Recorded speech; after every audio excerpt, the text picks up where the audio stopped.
Tony Blair's Equalities and Human Rights Commission is falling apart, yet the mainstream media is still not talking about any of it.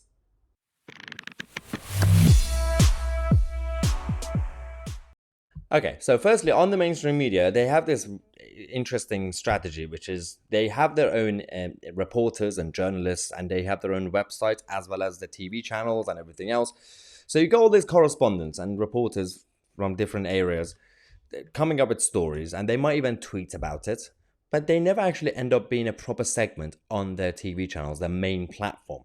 This is about the latest the crisis at the heart of the EHRC, the Equalities and Human Rights Commission that was established by one and only Tony Blair. And we have Ben Hunter is actually tweeted saying, well, the EHRC is saying that trans rights don't matter. This is according to, I would say, quote, 7 senior officials have decided to quit the EHRC, the Britain's equalities watchdog. This is according to Vice.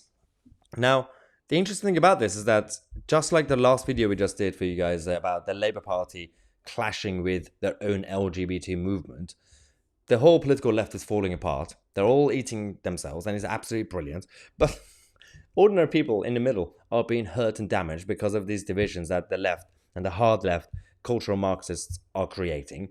And you've got basically one narrative saying, we want to basically carry the public with us. We want to be on the sides of the gender lobby, the old school LGB movement, and the women's groups, feminists. Yet at the same time, all this flip-flopping, you now have the women's groups attacking the LGBT groups, the LGB attacking the T group, the T group attacking all the other alphabets. Basically, it's a bit of a mess. So, the EHRC, the Equalities and Human Rights Commission, has now lost a board member, an executive director, 4 directors, and a committee member. Insiders say that these are massive resignations, and they're expecting many more over the next few months unless the transphobia stops. Oh, I'm pretty sure it's not really that. I'm pretty sure they are the sensitive flowers who basically say, if you do not turn all the public bathrooms into a genderless bathroom, then that means you're attacking the whole community. Yeah. I need to be able to compete in women's sports, even though I'm biologically a man. And if you don't do it, that means you hate the whole community and you are basically like Himmler or Goebbels. So, asked to comment on the 7 resignations, a spokesperson for the EHRC said, "We are very grateful to everyone who has contributed to the important work of the EHRC, whether as a commissioner or as staff. Our annual turnover is in line with the average across the public sector and is improving."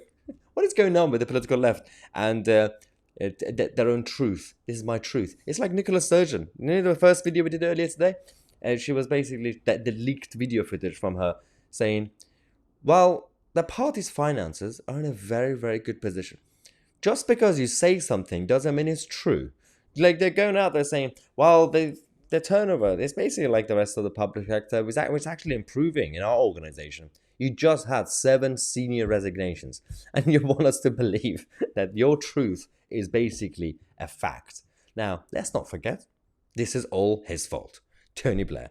The guy's a mess. He came up with all these projects and all these ideas and all these bodies and quangos and Supreme Courts and devolution ideas and everything else. He changed this country more than many other people, not for the better. No. He made a massive mess because none of these projects worked. He wanted to take us into the Eurozone. Do you remember? Yeah. So the EHRC was established in 2007 by the then Labour government to monitor human rights in England, Wales and Scotland, and to enforce equality laws based on protection characteristics, basically anything in terms of your gender, race, religion, everything else. Although not part of a government department, the EHRC is a public sector taxpayer-funded organisation with senior leaders appointed by the government. So basically, it's like another BBC. The BBC chairman is appointed by the government, yet is still not part of government. It's basically part of the government. Taxpayers are funding it. You are appointing the heads. and you say, yeah, they're still an independent body. Actually, my main question for you guys is, Tony Blair, people like that, all these weasels, been going around since the 90s, saying since we joined the European Union as the new organization, they said, alongside this, we also joined the European Court of Human Rights and everything else like that. And during the EU referendum, they told us, if you vote to leave the EU, that means you're also leaving the European Convention of Human Rights, the European Court of Human Rights, and even though they weren't really linked to the EU. And they said, by being a member of this court and this convention and our own existing human rights laws, then Britain is protected. Why did Tony Blair have to have the urgency to create yet another publicly funded body, even though we were already a member of the European Convention of Court of Human Rights, and we already had our own equalities laws and everything else like that? Why did they have to have another group of bureaucrats monitoring human rights? Yet at the same time, we were talking about the 2000s and onwards, where you had Sharia courts essentially being implemented in this country. You had forced marriages. You had so many issues with the Muslim community, especially from Pakistan, coming here. You didn't care about any of that. Modern slavery, you didn't care about any of that. What did your commission actually do? What is it doing right now? It's all for their virtue signaling nonsense and to obviously give money to their own friends and their peers, essentially, using taxpayers' money to fill up their pockets. Now, let me know your thoughts in the comment section. I'm Mahyar Tousi, and we are the media.